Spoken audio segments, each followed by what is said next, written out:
அனைவருக்கும் வணக்கம். இன்றைக்கி வந்து 9/2/2024 இன்றைக்கி வந்து சென்செக்ஸோட expiry. So Sensex, Nifty and bank Nifty இந்த 3 இண்டெக்ஸ்லையுமே வந்து எப்படி சிபிஐ இண்டிகேட்டர் யூஸ் பண்ணி ட்ரேட் பண்ணலாம் அப்படிங்கிறத பார்த்துடலாம். அதுக்கு முன்னாடி வந்து குளோபல் கியூஸ் வந்து நேற்று எப்படி முடிஞ்சிருக்கு அப்படிங்கிறத பார்க்கணும். ஸோ யூஎஸ் மார்க்கெட்டில் டவ் வந்து பார்த்திங்கன்னா ஒரு 0.13% பாசிட்டிவ், S&P வந்து 0.06% பாசிட்டிவ், பயங்கரமான கன்சால்டேஷன் இது. அடுத்து நாஸ்டாக் வந்து பார்த்திங்கன்னா 0.24% பாசிட்டிவ். மூணுமே வந்து பார்த்திங்கன்னா கிட்டத்தட்ட ஒரே மாதிரி ப்ரைஸ் ஆக்ஷனில் தான் முடிஞ்சிருக்கு. ஸோ பெரிய பாசிட்டிவ்னு சொல்ல முடியாது, மைல்டான பாசிட்டிவில் முடிஞ்சிருக்கு. யூஎஸோட விக்ஸ் வந்து பார்த்திங்கன்னா 12.79 அப்படிங்கிறதுல க்ளோஸ் ஆகிருக்கு. ஒரு 0.3% வந்து கீழே விழுந்திருக்கு. ஸோ மார்க்கெட் பாசிட்டிவாக முடிஞ்சிருக்கு, விக்ஸ் வந்து ஃபாலோ ஆகிருக்கு அப்படின்னா ஒரு புல்லிஷ்னஸ்க்கான இண்டிகேஷன் தான் இது.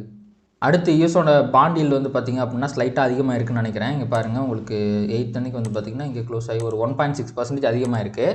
ஸோ இப்போ வந்து பார்த்திங்கன்னா 4.1 அப்படிங்கிற ரேஞ்சில் ட்ரேட் ஆகிட்டு இருக்குது. இது வந்து பார்த்திங்கன்னா ஒரு சின்ன நெகட்டிவ் சைன். ஏன்னா இது சப்போஸ் இங்கேருந்து ஹைக் ஆச்சு அப்படின்னா மார்க்கெட்டில் ஒரு ஃபாலை நம்ம கண்டிப்பாக எதிர்பார்க்கலாம். அடுத்து க்ரூட் ஆயிலை பொறுத்த வரைக்கும் இதுவுமே வந்து பார்த்திங்கன்னா நேற்று அதிகமாக இருக்குது. நேற்று நம்ம 74 ரூபாயில் பார்த்துருந்தோம். ஸோ இன்றைக்கி வந்து பார்த்திங்க அப்படின்னா அது வந்து ஒரு 76 ரூபாயில் ட்ரேட் ஆகிட்டு இருக்குது. ஸோ 2 ரூபா அதிகமாக இருக்குது, கிட்டத்தட்ட 4% அதிகமாக இருக்குது.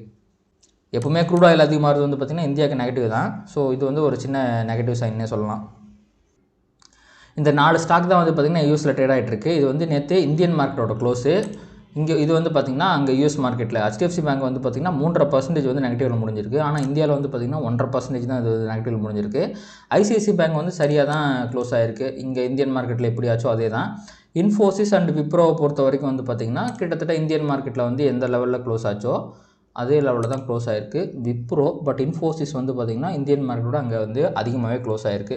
ஸோ ஏடிஆரில் வந்து பார்த்திங்கன்னா ஒரு மிகப்பெரிய நெகட்டிவிட்டி தெரியுது, முக்கியமாக பேங்கிங் செக்டரில். அடுத்து இன்றைக்கி மார்னிங் வந்து வேர்ல்டு மார்க்கெட்டில் எப்படி ட்ரேட் ஆகிட்டு இருக்குது அப்படிங்கிறத பார்க்கலாம். ஸோ டவ் ஜோன்ஸ் வந்து மார்ஜினலாக நெகட்டிவாக இருக்குது, ஃப்ளாட்னே சொல்லாமே. அடுத்து வந்து S&Pயும் ஃப்ளாட்டு, நாஸ்டாக்கும் ஃப்ளாட்டு, டாக்ஸ் வந்து இதுவும் ஃப்ளாட்டு தான். ஸோ யூரோப்பியன் மார்க்கெட்ஸ் எல்லாமே வந்து ஃப்ளாட்டாக இருக்குது. அதுக்கப்புறம் வந்து ஜப்பான் வந்து இதுவுமே வந்து ஃப்ளாட்டாக இருக்குது. ஸோ ஏஷியன் மார்க்கெட் மட்டும்தான் வந்து மைல்ட்லி பாசிட்டிவ் ஃப்ளாட்டாக இருக்குது, மற்ற எல்லாமே நெகட்டிவ்லி ஃப்ளாட்டாக இருக்குது. ஸோ இதுதான் வந்து இப்போதைக்கு நிலமை. இதுக்கப்புறமா வந்து நம்ம ஃபைனலாக பார்க்க வேண்டியது வந்து நம்மளுடைய கிஃப்ட் நிஃப்டி வந்து பார்த்திங்கன்னா 21,771 அப்படிங்கிற ரேஞ்சில் வந்து இன்றைக்கி ட்ரேட் ஆகிட்டு இருக்குது. ஸோ அப்போ வந்து பார்த்திங்கன்னா இந்த கிஃப்ட் நிஃப்டி வந்து ஒரு கிட்டத்தட்ட ஒரு 50 பாயிண்ட்க்கு பக்கமாக கேப் டவுன் வந்து இண்டிகேட் பண்ணுது. அப்போது வந்து நிஃப்டி வந்து நேற்று முடிஞ்சது வந்து பார்த்திங்கன்னா 759 முடிஞ்சிருந்தாலுமே இது வந்து last ½ an hour rally. So average closing படி 717 தான். 717லேருந்து உங்களுக்கு வந்து 50 பாயிண்ட் கேப் டவுன் ஆக போகுது. அப்போ நம்ம வந்து டுமாரோ சிபிஐ வந்து ஆன் பண்ணிக்கலாம், ப்ளஸ் வந்து நம்ம நிஃப்டியை ஹைட் பண்ணிக்கலாம். ஸோ 717லேருந்து நீங்கள் வந்து 50 பாயிண்ட் கேப் டவுன் அப்படின்னா எங்கே இருக்குது, இங்கே இருக்குது. ஸோ அரௌண்ட் வந்து சிபிஆருக்கும் R1க்கும் இடையில தான் இன்றைக்கி வந்து ப்ரைஸ் ஓப்பன் ஆக போகுது. அப்போது ஆல்ரெடி வந்து டிசெண்டிங் சிபிஆர் தான் ஃபார்ம் ஆகிருக்கு. டிசெண்டிங் சிபிஆர் ஃபார்ம் ஆச்சு அப்படின்னாலே ப்ரைஸ் வந்து கீழே போக போகுது அப்படிங்கிறதுக்கான இண்டிகேஷன் தான். ஸோ இன்றைக்கி இப்போ ப்ரைஸ் இங்கே ஓப்பன் ஆகிட்டு உங்களுக்கு வந்து மேலே சிபிஆர் வரைக்கும் ரீட்ரேஸ்மெண்ட் ஆகி வருது அப்படின்னா வழக்கமாக வந்து ப்ரைஸ் வந்து டிசெண்டிங் சிபிஆரில் ஒய்டு சிபிஆர்னால் கண்டிப்பாக ரிவர்சல் எடுத்துரும். ஸோ ஏதோ ஒரு பாயிண்ட்டில் ரிவர்சல் எடுத்து சிபிஆர் விட்டு கீழே வந்ததுக்கப்புறம் நீங்கள் ஒரு ட்ரேட் எடுத்தீங்க அப்படின்னா நிஃப்டியில் அது ஒரு ஹை ப்ராபபிள் ட்ரேடிங் ஆப்பர்ச்சுனிட்டியாக இருக்கும். ஆனால் கடந்த 2-3 நாட்களில் வந்து பார்த்திங்கன்னா உங்களுக்கு நான் நிஃப்டி ஆன் பண்ணுறேன் பாருங்கள், ஒரு டிசெண்டிங் சிபிஆர் வரும்போது உங்களுக்கு பாருங்கள் ப்ரைஸ் வந்து மேலே அதை கிராஸ் பண்ணி போயிருக்கு. ஸோ இங்கே பாருங்கள், இந்த எல்லா நாட்கள்லையுமே வந்து பார்த்திங்கன்னா ப்ரைஸ் வந்து கிராஸ் பண்ணி மேலே போயிருக்கு. ஸோ அந்த மாதிரி ஒரு ப்ரைஸ் ஆக்ஷன் வருமா அப்படிங்கிறது எனக்கு தெரியல. பட் நம்ம அதுக்குள்ளெல்லாம் போக வேணாம். அப்படி வந்துச்சு அப்படின்னா இது வந்து ஸ்டாப் லாஸ் அடிக்கிறதுக்கும் வாய்ப்பு இருக்குது. ஸோ அது ஒன்று மட்டும்தான் என்னுடைய பயமாக இருக்குது. இப்போது கடந்த நாட்களில் வந்த மாதிரியே இதை கிராஸ் பண்ணி போயிட்டால் என்ன பண்ணுறதுன்னு. அதனால் என்னோடய சஜஷன் என்னென்னா, இங்கே கன்சால்டேட் ஆகிட்டு கீழே வந்ததுக்கப்புறம் எடுங்க. கன்சால்டேட் ஆகி ரிவர்சல் ஆகும்போது எடுக்காதீங்க, கன்சால்டேட் ஆகிட்டு கீழே வந்ததுக்கப்புறம் எடுங்க. அப்போ அது ஒரு ஹை ப்ராபபிள் ட்ரேடிங் ஆப்பர்ச்சுனிட்டியாக இருக்கும். ஸோ இது வந்து ஒரு ஃபஸ்ட்டு ட்ரேடிங் ஆப்பர்ச்சுனிட்டி நிஃப்டியை பொறுத்த வரைக்கும். அப்படி இல்லை அப்படின்னா உங்களுக்கு வந்து இங்கே ஓப்பன் ஆகும்போது கீழே போயிட்டு S1 தாண்டி கீழே போகும்போது வந்து பார்த்திங்கன்னா ஒரு ட்ரெண்டிங் வரதுக்கும் வாய்ப்பு இருக்குது. பட் வைடு சிபிஆரில் ட்ரெண்டிங் வராது. பட் இப்போ இருக்க மார்க்கெட் கண்டிஷனுக்கு என்ன வேணால் ஆகலாம். ஸோ அப்படி ஒரு ட்ரெண்டிங் மூவ் வந்தாலுமே வந்து பார்த்திங்கன்னா நீங்கள் வந்து எடுக்கலாம். அதுவுமே வந்து ஒரு ஹை ப்ராபபிள் ட்ரேடிங் ஆப்பர்ச்சுனிட்டி தான். ஸோ இதுக்கு எல்லாத்துக்கும் மேலே சப்போஸ் ப்ரைஸ் வந்து இங்கே வருது, உங்களுக்கு R1 கிட்ட வருது அப்படின்னா அந்த இடத்துல இம்பார்ட்டன்ட் பொசிஷன்லாம் வந்து பார்த்திங்கன்னா ஒரு ரெசிஸ்டன்ஸ் ஜோனுமே இருக்குது. ஸோ அங்கேருந்து ரிவர்சல் ஆகும்போதுமே உங்களுக்கு வந்து பார்த்திங்கன்னா ஒரு ட்ரேடிங் ஆப்பர்ச்சுனிட்டி கிடைக்கும். So CPR reversal trade, R1 reversal trade and S1 trending trade, இது 3 தான் வந்து பார்த்திங்கன்னா நிஃப்டியில் இருக்க high probable trading opportunity. So wide சிபிஆராக இருக்கிறதுனால S1 சப்போர்ட் ட்ரேடுமே நீங்கள் வந்து ட்ரை பண்ணலாம். பட் இப்போ இருக்க மார்க்கெட் கண்டிஷனுக்கு அது லோ ப்ராபபிள் ட்ரேட் மாதிரி தெரியுது. ஸோ அதை விட்டுருங்க. CPR reversal, R1 reversal and S1 trending, இது மூணில் மட்டும் நிஃப்டியில் நீங்கள் கான்சன்ட்ரேட் பண்ணுங்கள். இதுவே தான் சென்செக்ஸுக்கும். சென்செக்ஸோட ப்ரைஸ் ஆக்ஷன் நீங்கள் எடுத்து பார்த்தாலும் இதே மாதிரி தான் ஃபார்ம் ஆகிருந்திருக்கும். ஸோ அதே மாதிரி வந்து பார்த்திங்கன்னா இன்னொரு முக்கியமான பிரச்சனை என்னென்னா, உங்களுக்கு வந்து நீங்கள் சென்செக்ஸில் ட்ரேட் எடுக்கிறீங்க அப்படின்னா நிஃப்டியோட ப்ரைஸ் ஆக்ஷன் வச்சு ட்ரேட் எடுங்க. நீங்கள் சென்செக்ஸை பார்த்து நீங்கள் ஒரு வேளை எடுத்தீங்க அப்படின்னு வைங்களேன், நிஃப்டி மேலேயோ கீழே போகும்போது சென்செக்ஸும் மேலேயோ கீழே போயிடும். ஸோ என்ன தான் எக்ஸ்பைரியாக இருந்தாலுமே வந்து சென்செக்ஸ் வந்து இன்னுமே இல்லிக்விட் தான். ஸோ அது வந்து அப்படியே பிளைண்டாக நிஃப்டியை ஃபாலோ பண்ணோம். ஸோ நிஃப்டியில் ஃபார்ம் ஆகிற ப்ரைஸ் ஆக்ஷன் வச்சு சென்செக்ஸ் எடுங்க, அதுதான் சரியாக இருக்கும். அடுத்து பேங்க் நிஃப்டியை பொறுத்த வரைக்கும் அதே 0.2% கேப் டவுன் அப்படின்னா நேற்று வந்து கரெக்டாக 45,000 க்ளோஸ் ஆயிருக்கு. ஸோ அதே ஒரு 0.2%னா இது வந்து 0.3% வரைக்கும், ஏன்னா கொஞ்சம் நெகட்டிவாக இருக்குது பார்த்தீங்களா யூஎஸ்ஐடிஆரில், அதனால் ஒரு 150 பாயிண்ட் வரைக்கும் வந்து இது கேப் டவுன் ஆகிறதுக்கு வாய்ப்பு இருக்குது. ஸோ பேங்க் நிஃப்டிலையுமே கிட்டத்தட்ட அதே பேட்டர்ன் தாங்க, ஏன்னா நிஃப்டி பேங்க் நிஃப்டி ரெண்டுலேயுமே ஒன்றே தான் வந்து ஃபார்ம் ஆயிருக்கு. ஸோ இதுலேயுமே வந்து உங்களுக்கு சிபிஆர் ரிவர்சல் ரேட், அதுக்கப்புறம் வந்து சப்போஸ் மேலே போச்சு அப்படின்னா R1 reversal rate and S1 trending trade, இது மூணு தான் வந்து பார்த்திங்கன்னா ஒரு ஹை ப்ராபபிள் ட்ரேடிங் ஆப்பர்ச்சுனிட்டியாக இருக்கும். பேங்க் நிஃப்டியில் கண்டிப்பாக நீங்கள் S1 ரிவர்சல் ரேட்டை நீங்கள் எடுக்காதீங்க, ஏன்னா இது ரொம்பவே நெகட்டிவாக இருக்குது. அடுத்து நிஃப்டியோட ப்ரைஸ் ஆக்ஷன் அனாலிசிஸை பற்றி பார்த்துடலாம்.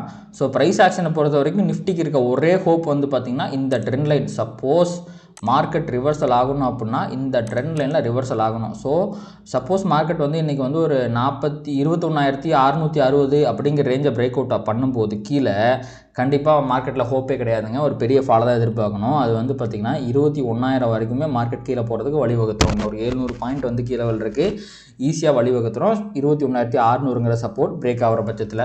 ஸோ பொசிஷனலாக ரொம்ப வந்து பேரிஷாக இருக்குது நிஃப்டி. சப்போஸ் இங்கே வந்து நிஃப்டி சப்போர்ட் எடுத்தாலுமே உங்களுக்கு மேலே வந்து 22,000க்கு போச்சு அப்படின்னா இன்னொரு ரிவர்சல் வரலாம், ஏன்னா அது ஒரு பெரிய ஃபால் பார்த்தீங்களா. ஸோ அந்த பெரிய ஃபாலுக்கு மார்க்கெட் கன்சால்டேட் ஆகணும். இந்த கன்சால்டேட் ஆகி மேலே போச்சுன்னா ஒரு பிரச்சனையும் கிடையாது. பட் உடனே இன்றைக்கே வந்து ஒரு 200 பாயிண்ட் மேலே போகுது அப்படின்னா கண்டிப்பாக 22,000 போயிட்டு நாளைக்கோ நாளானிக்கோ ரிவர்சல் எடுத்து கீழே வந்துடும். ஸோ இதுதான் வந்து நிஃப்டியோட ப்ரைஸ் ஆக்ஷன். ஸோ ஓவராலாக ப்ரைஸ் ஆக்ஷனை பொறுத்த வரைக்கும் நிஃப்டி பயங்கர பேரிஷாக இருக்குது. லாஸ்ட் ஹோப் வந்து இந்த இடம் தான். ஸோ இன்றைக்கி வந்து நிஃப்டி கன்சால்டேட் ஆனால் மட்டும்தான் நம்ம வந்து ஃபர்தராக ஒரு மேலே ஒரு ரேலி எதிர்பார்க்க முடியும். சப்போஸ் இன்றைக்கி கீழே போனாலும் ஆபத்து தான், மேலே போனாலும் ஆபத்து தான்.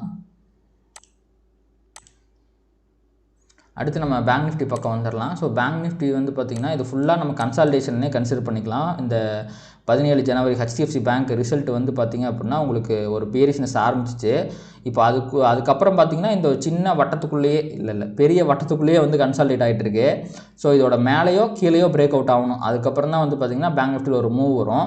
எனக்கு தெரிஞ்ச மோஸ்ட் ப்ராபப்ளி பேங்க் நிஃப்டி வந்து இங்கே கீழே வந்து 44,600 ரேஞ்சில் வந்து சப்போர்ட் எடுக்கிறதுக்கு நிறைய வாய்ப்புகள் இருக்குதுன்னு தோணுது. நம்ம அதை பொறுத்திருந்து பார்க்கலாம்.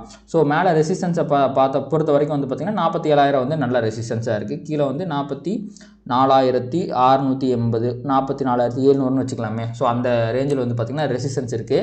இதில் வந்து இப்போதைக்கு ஃபார்ம் ஆகிருக்க ப்ரைஸ் ஆக்ஷன் பாருங்கள், உங்களுக்கு கிளியரான லோயர் லோ உங்கள் வந்து ப்ரைஸ் வந்திருக்கு. இந்த மூணுமே கன்சால்டேஷன் தான், அதை நம்ம வந்து ரீட்ரேஸ்மெண்ட்டுன்னு எடுத்துக்கலாம். அடுத்து திருப்பி வந்துருச்சு.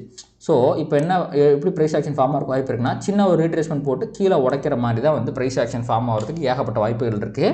பட் நம்ம அதை பொறுத்திருந்து பார்க்கணும். ஸோ என்னவாக இருந்தாலுமே இந்த ட்ரெண்ட் லைன் பிரேக் ஆகிற பட்சத்தில் தான் பேங்க் நிஃப்டியில் வந்து ஒரு ட்ரெண்டிங் மூவ் வரும். அது வரைக்கும் நம்ம வந்து காத்திருக்கணும். ஏன்னா இங்கே ஆல்ரெடி வந்து பார்த்திங்கன்னா அதே லோயர் லோ ஃபார்மேஷன் தான் இங்கேயும் போட்டுச்சு. இங்கே பாருங்கள், ப்ரைஸ் இங்கே வந்துச்சு, ரீட்ரேஸ் ஆச்சு, திருப்பி ப்ரைஸ் இங்கே வந்துச்சு, ஆனால் பிரேக் அவுட் ஆகாமல் திருப்பி மேலே போயிடுச்சு. திருப்பி அதே பேட்டர்ன் தான் ஃபார்ம் பண்ணுது, திருப்பி கீழே வருது, இப்படி வருது, இப்படி வருது. ஸோ அகைன் இங்கே வந்து மேலே போகுமா அப்படிங்கிறத நம்ம பார்க்கணும். அப்படி ஒருவேளை ப்ரைஸ் வந்து மேலே போகிற பட்சத்தில் இது வந்து பார்த்திங்கன்னா ஒரு டபுள் பாட்டமாக நம்ம வந்து கன்சிடர் பண்ணிக்கலாம். இது வந்து ஒரு வெறித்தனமான ஸ்ட்ராங்கான சப்போர்ட்டாக மாறிடும். ஆனால் இந்த இடத்துல இந்த ட்ரெண்ட்லேயே பிரேக் அவுட் பண்ணுற பட்சத்தில் இங்கே எப்படி ஒரு பெரிய மூவ் வந்துச்சோ அதே மாதிரி ஒரு பெரிய மூவ் வந்து இங்கே வர்றதுக்கு வாய்ப்பு இருக்குது. நேற்றே பேங்க் நிஃப்டியில் ஒரு பெரிய மூவ் கொடுத்ததுனால இன்றைக்கி என்ன ஆகுது அப்படிங்கிறத நம்ம பொறுத்திருந்து தான் பார்க்கணும். ஆல்ரெடி வந்து பார்த்திங்கன்னா நம்ம பேசிக்கிட்டு இருந்த டைமில் வந்து கிஃப்ட் நிஃப்டி வந்து 21,770 இருந்துச்சு, இப்போ 54க்கு போயிடுச்சு. ஆல்ரெடி வந்து பார்த்திங்கன்னா ஒரு 20 பாயிண்ட் டவுன் ஆயிடுச்சு. ஸோ அப்படி வந்து பார்க்குற பட்சத்தில் இன்றைக்கி பேங்க் நிஃப்டி வந்து ஒரு 200-250 பாயிண்ட்லாம் வந்து கேப் டவுனாக ஓப்பன் ஆகிறதுக்கான வாய்ப்புகள் இருக்குது. ஸோ அப்படி வந்து ஒரு 200 பாயிண்ட் ஓப்பன் ஆகுது அப்படின்னா உங்களுக்கு கிட்டத்தட்ட இந்த ரெசிஸ்டன்ஸுக்கு பக்கத்துலேயே ஓப்பன் ஆகும். ஸோ அப்போ வந்து கொஞ்சம் பார்த்து கேர்ஃபுல்லாக இருக்கணும். ஆனால் இது வந்து ஓவராக ஆல்ரெடி வந்து பார்த்திங்கன்னா பயங்கர பெருசாக கீழே விழுந்துருக்கிறதுனால இன்றைக்கி நிறைய பேரை ட்ராப் பண்ணிவிட்டு ட்ரெண்டிங் மூவ் கொடுக்குற மாதிரி அதை பிரேக் அவுட் கொடுக்குற மாதிரி கொடுத்துட்டு திருப்பி வந்தாலுமே வந்து ஆச்சரியப்படுறதுக்கு இல்லை. அதனால் வந்து கரெக்டாக ஒரு கேண்டில் க்ளோஸ் வச்சதுக்கப்புறம் கன்ஃபர்மேஷன் பார்த்துட்டு அதுக்கப்புறம் ட்ரேட் எடுங்க. உங்கள் ஸ்டாப் லாஸை ஸ்ட்ரிக்டாக ஃபாலோ பண்ணிக்கோங்க.